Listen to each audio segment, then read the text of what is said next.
You ever notice the loudest ones in the room are usually the ones doing the least? They need attention. They need affirmation. They need someone to pat them on the back and say, "Good job." But real killers move in silence. They don't announce their next move. They don't need applause. They don't explain what they're building, what they're chasing, what they're sacrificing, because they know this truth. The more you talk, the more ammo you give away. Silence is not weakness, it's strategy. Every word you give the world is a breadcrumb. And if you give away enough crumbs, someone's going to figure out your whole route. They'll track your path, anticipate your moves, and then they'll stand in your way before you even get started. That's why you say nothing. You grind when no one's watching. You study film while others scroll. Scroll. You work on your craft when the gym's empty, when the lights are off, when nobody's checking for you. Because that's when the edge is built, in the shadows. In silence, you don't post about the process. You don't tweet the vision board. You don't wear your ambition on your sleeve. You carry it inside, buried so deep that even your closest people don't know the full picture. Let them wonder. Let them guess. Let them create stories in their heads about who you are and what you might do. Every time they try to label you, redefine you somehow. Because they don't have the full story, and they never will. Silence is control. Silence is discipline. The urge to validate yourself with words. It's knowing that nothing you say matters unless it's backed by what you do. It's the difference between hype and history. The hype and history. You don't need to talk when your results speak fluent truth. And when people finally see what you've become, when they finally realize what you were doing in the dark, they'll look for the blueprint. They'll want to know how. They'll search for the interviews, the posts, the plan. But they won't find them because you never gave them the script. You just showed up ready, built, finished. While they were talking, you were sharp. While they were asking questions, you were building answers. Silence is a weapon because no one can block what they can't see coming. No one can copy what they never saw you do. No one can prepare for something they never knew existed. You don't make noise, you make impact. You don't talk about the storm. They were the storm. Storm. Now, POWER is a refund policy for the weak. People love to speak on what they plan to do, what they might do, what they would have done if things were different. They call it ambition. But it's not. It's insulation. It's a safety net. They wrap themselves, and just in case they fall short. Because when you say it out loud, I'm working on something big. I'm about to change the game. You buy yourself grace, and if you fail, you've already built your excuse. You can lean back on all the talk like it was some kind of noble attempt. Like intention deserves the same respect as execution. It doesn't. Execution. The ones who constantly speak their goals in the rooms they haven't earned, they're rehearsing failure before it even happens. They want the credit without the cost. They want applause for the effort of dreaming instead of the discipline of doing. This weakness disguises vision. It's performance without a result, and it's everywhere. People post about their grind more than they grind. They talk about legacy before they've built anything worth remembering. They want to be seen as a problem before they've ever solved. They want the perception of pressure without actually stepping under weight. Because pressure breaks people. And talk protects them from having to face it, so they use words as a buffer, a refund policy. If the project fails, if the plan falls through, if the dream doesn't manifest, they can say, well, I told you I was trying, like effort was enough. But this game doesn't pay you for effort. It doesn't reward intention. It cashes out on results. It counts championships, not almost. No one remembers who almost made it. No one builds statues for people who had great ideas. The people who make history don't talk about it. They live in it. They bleed for it. They go silent, disappear for a while. And when they come back, the work is undeniable. Because when you're really locked in, you don't even have time to explain what you're doing. You're too busy doing it. You don't care who knows. You don't care who doubts. You don't care if the world's watching. You're not doing it for them. You're doing it because your standard doesn't require validation. You're not chasing praise. You're chasing something internal. Something that burns deeper than motivation. Something that doesn't need an audience, just a target. That's why the weak talk, because without the talk, they have nothing. They need the narrative. They need the illusion of movement. They need the safety of being able to say, at least I was working on something, But working on something means nothing until it becomes something. You don't get to talk your way into greatness. You don't get to narrate your way to the top. You earn it in silence, in sweat, in suffering nobody sees. Every second spent telling people about your dream is a second not spent building. Every moment used to explain your grind is a moment stolen from the grind itself. Every word you say is a debt you owe to the result. Because once you speak it, people expect it. And if you don't deliver, you're just another name on the long list of all. Just another voice that talked up a future and never had the guts to build. The court doesn't lie, you can say whatever you want in the locker room. You can talk big in interviews, you can post all the motivational quotes you want. You can tell people how locked in you are, how much you want it, how bad you're coming for everything. But when the lights come on and the floor is yours, the truth shows up. The court doesn't care who you say you are. It doesn't care about your story, your potential, your followers, or your hype. The court doesn't care if you were trending last week or if you dropped a training montage in the morning. All the court knows is what you did when no one was watching. All the court reveals is what you built in the dark. You can't hide on that hardwood. Every lazy rep shows up. Every skipped session echoes in your lungs. Every missed morning, every cheat day, every excuse you made when it was time to sacrifice. It all leaks out in the fourth quarter. You can dress it up. You can wear the shoes. You can put on the wristbands, the headband, the name on the back. But the court strips all that away. The court only sees the work. It doesn't care about your intentions. It exposes your habits. It doesn't care how you felt. It shows how you train. It doesn't listen to your reasons. It reveals your preparation. You can try to bluff in practice. You can talk slick at warm-up, but when the game slows down and the pressure turns up, all that surface level noise falls away. You're either built or you're exposed. The court doesn't lie. It tells the truth every time you touch the ball. It tells the truth in your body language when you're down 10. It tells the truth when your legs are dead and your lungs are screaming, and there's still too much.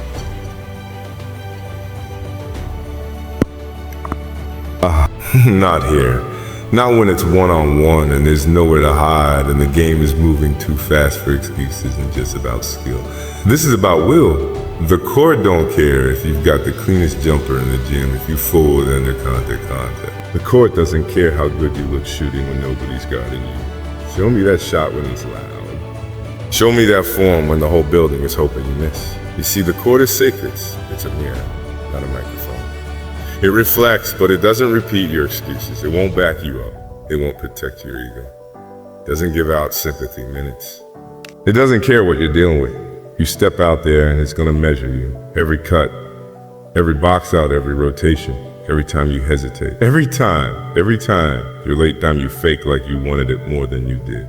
The ones who train for it, you can see it in how they move, how they breathe, how they stay calm when everyone else is flinching.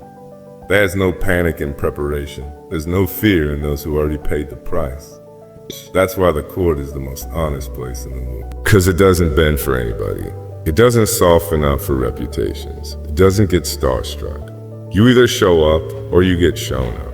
And if you didn't do the work, if you cut corners when it wasn't game day, if you made it look good on the outside but didn't earn it for real, the court doesn't lie. It will expose you right there in front of everybody, and there's no speech, no quote, no highlight edit they can say. Let them underestimate. You let them think you're average. Let them talk behind your back about what you can't do, about how you're not built like that, about how you're not wired for greatness. Let them make that mistake. There is power in being ignored. There is freedom in being doubted. Because when nobody sees you coming, you get to move without resistance, no pressure, no spotlight, no expectations to live up to but your own. They won't study your habits, they won't break down you, they won't prepare for you. They'll skip over your name when they're scouting, mark your number as a non-threat, leave you wide open, thinking they just caught a break. And that's when you break them. Because when you've been counted outlaw long enough, the hunger changes, it gets personal. You stop playing for approval. You stop needing the recognition. You stop building something inside that doesn't need to be validated, just unleashed. The underestimated don't move like the spotlight chases. They move quiet. They move sharp. They move angry but controlled. Disciplined rage, not for attention, but for domination. They keep receipts. Every glance, voice, every doubt, every smirk. They don't need to bark back. They don't need to prove anything with words. They wait, they sharpen. Because when the time comes, and it always comes, the tables turn. Suddenly, the ones who didn't look your way start asking, who is this? Suddenly, the ones who doubted you can't find an answer for how you're doing what you're doing. But it's too late. Because while they were watching someone else, your name was being carved into their reality. While they were game planning for another threat, you became the threat. There's nothing more dangerous than someone who's overlooked and overprepared. No target on your back means you get to hunt. You get to execute without warning. You get to dismantle egos that were built on nothing but noise. Let them think you're just another body, just another guy with a jersey. That's fuel. That's all that is. All that is. And our estimation is a gift. Because it removes the pressure. You don't have to live up to anyone else's belief in you when they have none. You can become whatever you want behind their backs. You can take your time sculpting your game, sharpening your mentality, stacking unseen hours that'll cash out when they least expect it. Let them run their mouth. Let them call someone else the chosen one. Let them laugh when your name gets called. Let them keep underestimating. They'll learn, not through your words, not through a warning, but through the damage, through the numbers you put up, through the way you dismantle what they thought was safe, through the way you shift the balance of the game without even saying a word. Being underestimated isn't a disadvantage, it's a weapon, a silent one, and the ones who master it. They don't just surprise people, they destroy expectations and leave no room for recovery. Earn the echo you want the world to say your name, then make sure you've done something worth echoing. Everybody wants to be talked about, wants to be reposted, quoted, mentioned. They want the recognition before they've even put a dent in the surface. They want to go viral before they go to work. But there's a difference between making noise and making impact. Noise fades, impact lingers, it sticks in people's minds. It spreads without asking. The ones who build legacy, they don't chase the echo. They earn it. They don't force conversations. They don't beg to be noticed. They build something so undeniable that the echo happens without them lifting a finger. Because when you do it right, the world can't help but react. The echo is not in your control. It's not something you manufacture, it's a consequence. It's the natural result of dominance, of results that punch through the noise, of moments that stop time, shift energy and make people remember where they were when they saw you do what you did. You don't earn that by explaining your process. You don't earn that by screaming into the void about how hard you work. You earn it when the work speaks for you. And when they see the numbers, the trophies, the takeovers, and they realize they never saw it coming. You earn it by staying quiet long enough to become a problem. By disappearing from the noise and reappearing as a statement, not a maybe, not a promise. A statement. The echo doesn't follow effort alone. It follows execution. It follows obsession.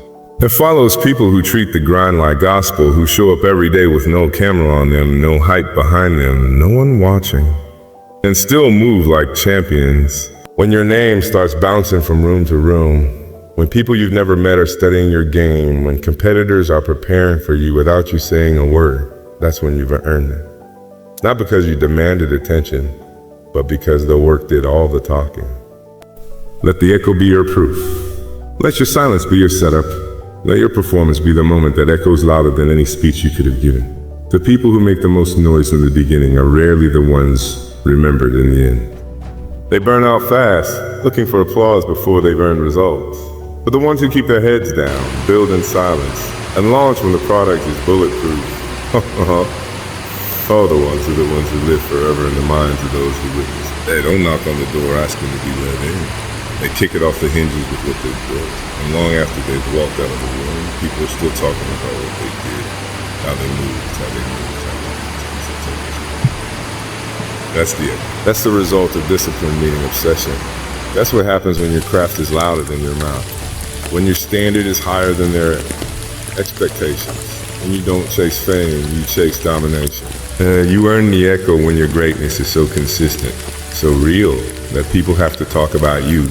Because silence on your name would feel like disrespect.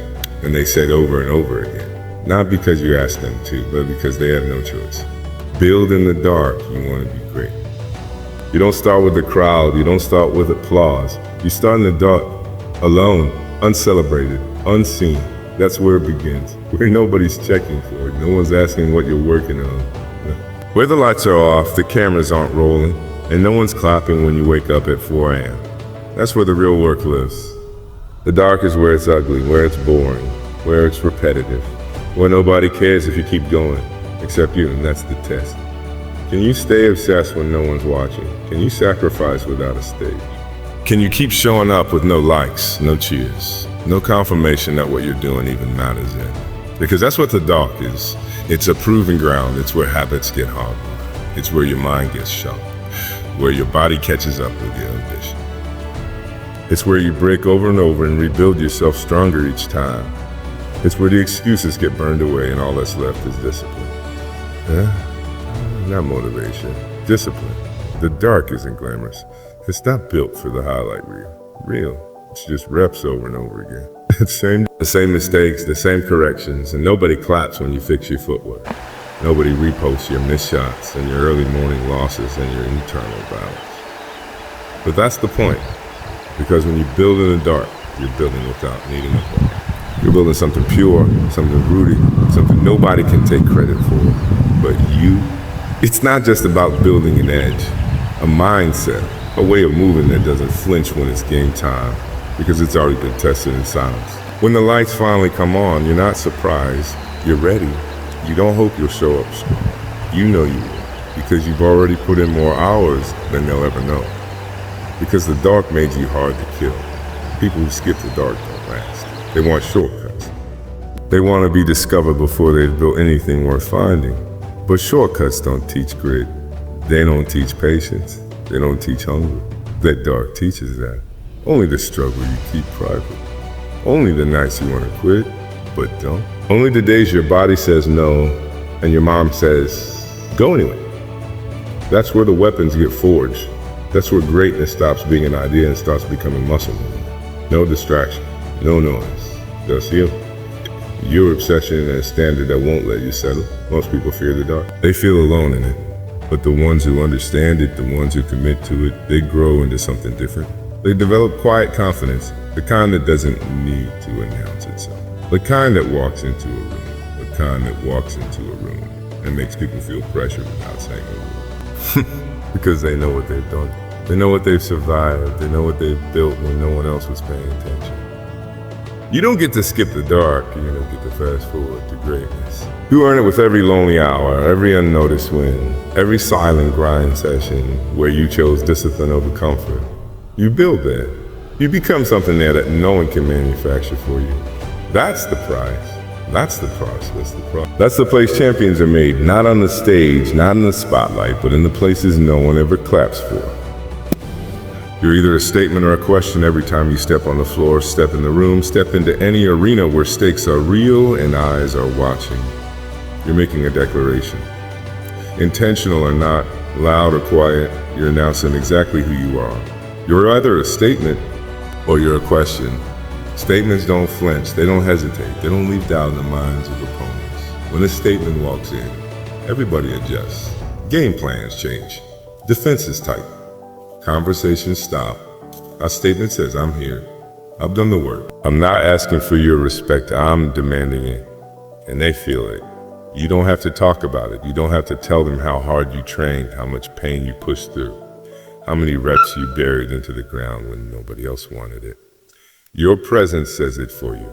Your performance says it louder. But a question creates hesitation for the wrong reasons. A question shows up with potential but no proof. With talk but no history. With ambition but no scars. A question gets tested. It gets poked. It gets ignored until proven otherwise. They look at you and think, is he real? Yeah. Is this just another hype wave? And that's not power. That's vulnerability disguised as momentum. A statement doesn't get tested. It's already answered every question through preparation. It doesn't break when things get tight. It doesn't disappear when it's time to take over. It doesn't blink when the pressure hits. It leans in, thrives there, because a statement has been built in fire. It's been stripped of weakness. It's been earned through hours. No one applauded. Sacrifices no one. So statements don't need validation. They are the validation. When a statement shows up, people stop asking. If they start asking, how do we stop them? But the answer is already no. You don't stop someone who's already made up their mind about how this ends. You survive them. You endure the damage. You get out of the way and try not to be in the highlight reel. But if you're still a question, you're not a threat yet. You're a wait. And see, you're an opportunity for someone else to eat. Because questions get hunted. Statements didn't hunt. People spend too much time trying to look like a statement instead of becoming one. They want the image, the branding, the aesthetic of their neck guy. But this isn't building filters and edits. This isn't scripted. This is decided in moments no one wants to train for. When it's uncomfortable, when it's early, when it's lonely. When your body's screaming, your mind's quitting, and the only voice that matters is the one telling you to keep pushing. That's where statements are carved. Not on stages, not under lights, but in the quiet. In the quiet. In the hours that don't count for anyone. You know who's a statement when they walk in the gym, you can feel it. The weight they carry, the tension they bring. They don't have to raise their voice. Their presence speaks, their consistency speaks louder. Their results don't stutter. They're not here to tear their part. They're here to own the moment, own the matchup, own the outcome. A question walks in hoping for the green light. A statement flips the switch and never asks permission. Question needs things to go right. Right statement makes things go right. A question is reaction. Statement is intention. You either leave no doubt, or you leave the door open for someone else to answer it for you. So the next time you show up, don't ask what they think. Don't wonder if you belong. Don't look for signs, signals, or permission. Walk in like the outcome already knows your name. Because if there's still a question mark next to you, then someone else is writing your story. Be the sentence that ends with a period. Be the presence that answers everything before the game even starts. Because in this world, you're either leaving an impression or you're being erased by someone who does. Be the statement. Every single time.